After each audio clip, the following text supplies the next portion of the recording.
Assalamualaikum warahmatullahi wabarakatuh. Bismillahirrahmanirrahim.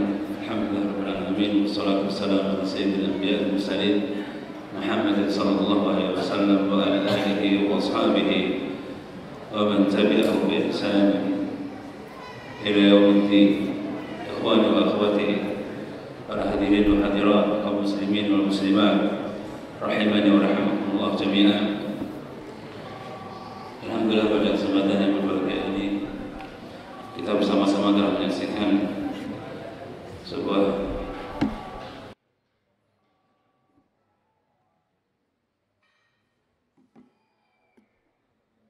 acara yang sangat agung sekali, pernikahan saudara kita Al-Fadil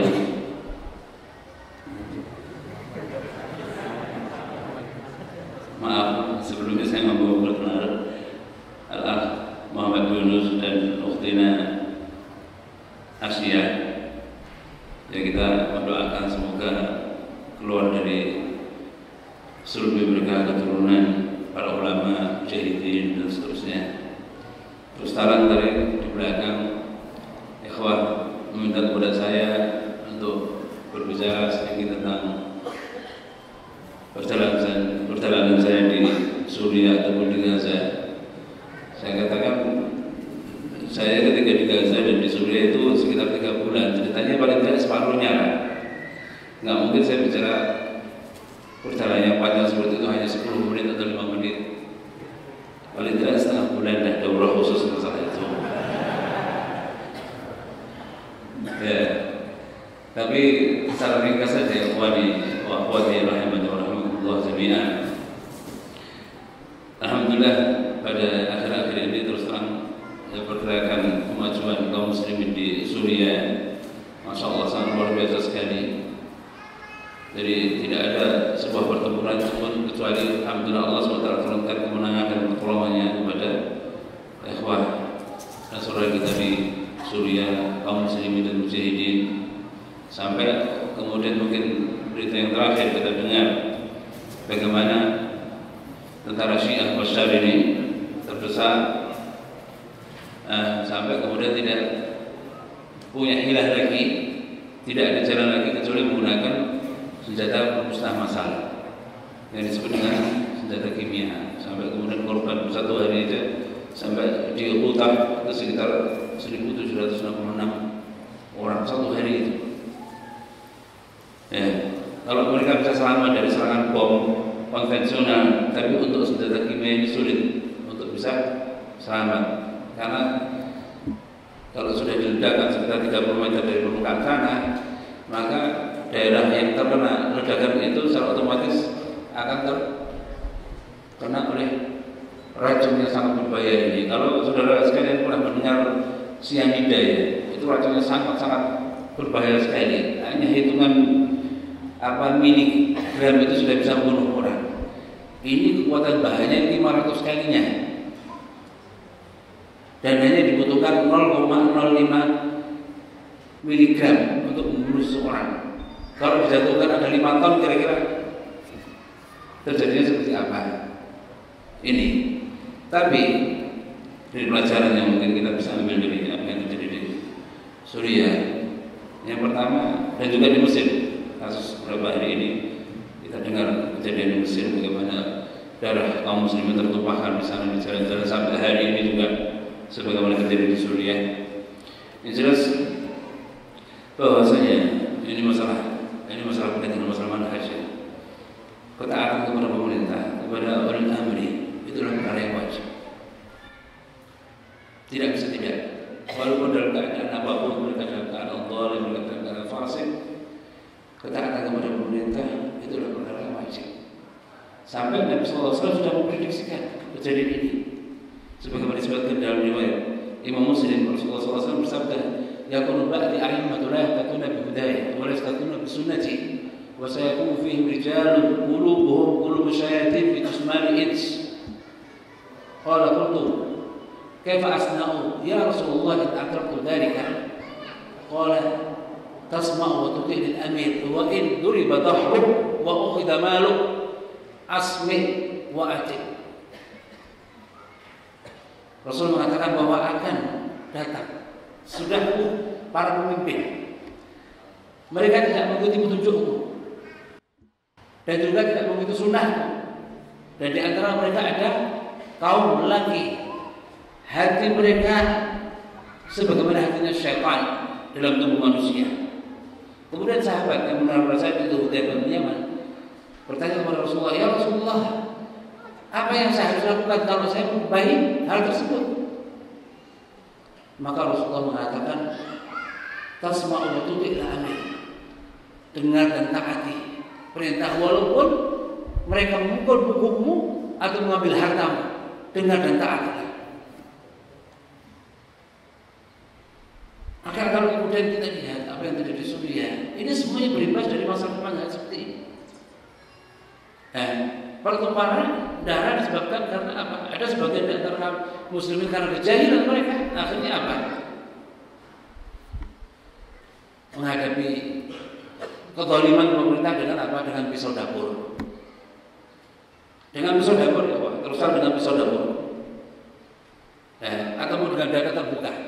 Sementara dihadapi apa? Teh meriam, roket, kendali, pesawat, dan seterusnya. Sehingga darah kaum muslimin tertumpah dalam hitungan bukan hanya 10, 20, ribuan, puluhan ribu, ratusan ribu. Maka masalah ini betul-betul harus kita sebarkan kepada kaum muslimin dalam keadaan apapun. Apa yang terjadi di Suriah sebagai pelajaran, apa yang terjadi di Irak sebagai pelajaran bagi kita, apa yang terjadi di Yaman sebagai pelajaran. Ini akan terus berulang kalau kita tidak mensikapi dengan sikap yang bijaksana sama muta'ah dalam keadaan apapun.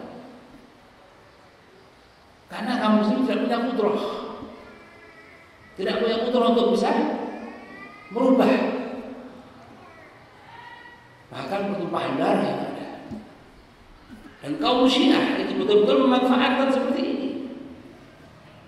Kalau kita lihat Syiah Indonesia itu luar biasa sekali. Saya tidak pernah mendengar ucapan-ucapan separah ucapan yang dilontarkan oleh lisan orang Syiah di Indonesia, hatta di negeri Arab. Kotor sekali, luar biasa sekali.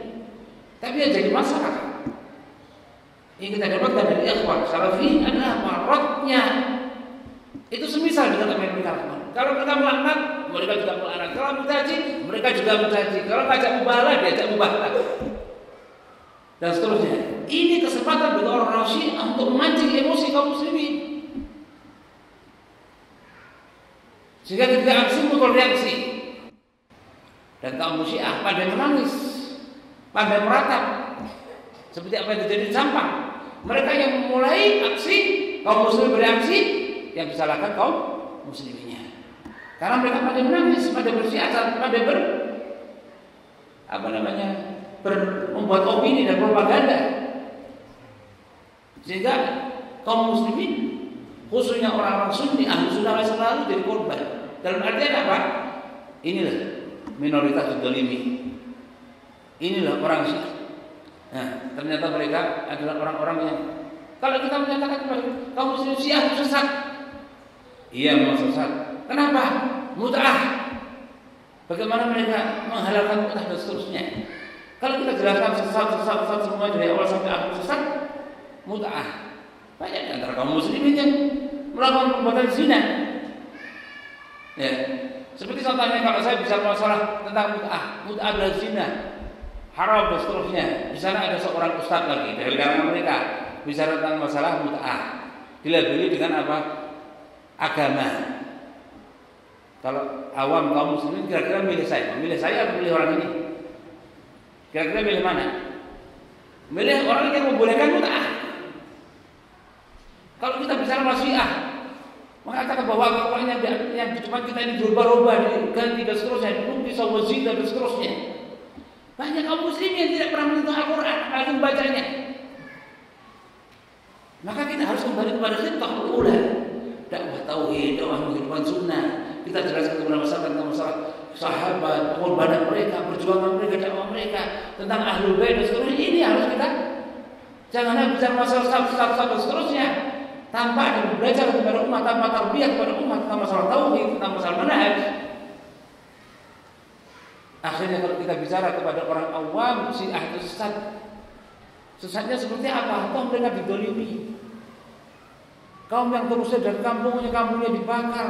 Berapa terbunuh di antara mereka. Kemudian diselingi dengan tangisan, dengan ratapan, dengan hamnya dan seterusnya. Akhirnya kita sendiri yang jadi korban. Oleh sebab itu kita harus menghadapi orang-orang Syiah dengan cerdas dan bijak. Kembali kepada masalah dakwah kita, tarbiyah kita kepada masyarakat harus lebih dipintarkan lagi. Kalau orang paham tentang tauhid, paham tentang masalah manhaj, paham tentang hakikat para sahabat, perjuangan mereka dakwah, kira-kira Syiah bisa berkembang enggak? Enggak akan berkembang di masyarakat yang jahil. Yang tidak paham tentang masalah tauhid, tidak paham tentang masalah manhaj, tidak tahu tentang keutamaan dan perjuangan para sahabat, tidak tentang hakikat ahlul bait. Mereka berkembang di situ. Hanya tolong kita biar ini faedah yang bisa sampaikan dari apa yang saya lihat di Suriah. Mohon maaf, waktunya sangat terbatas sekali. Masih banyak ustaz yang menyampaikan lebih banyak, menyampaikan faedah ilmiah kepada kita sekalian. Mungkin ini saya bisa sampaikan jazakallahu khair atas sebutannya. Wa aqulu qouli hadza wa astaghfirullaha wa lakum wa lisa'iril muslimin fastaghfiruhu innahu ghafurur rahim. Assalamualaikum warahmatullahi wabarakatuh.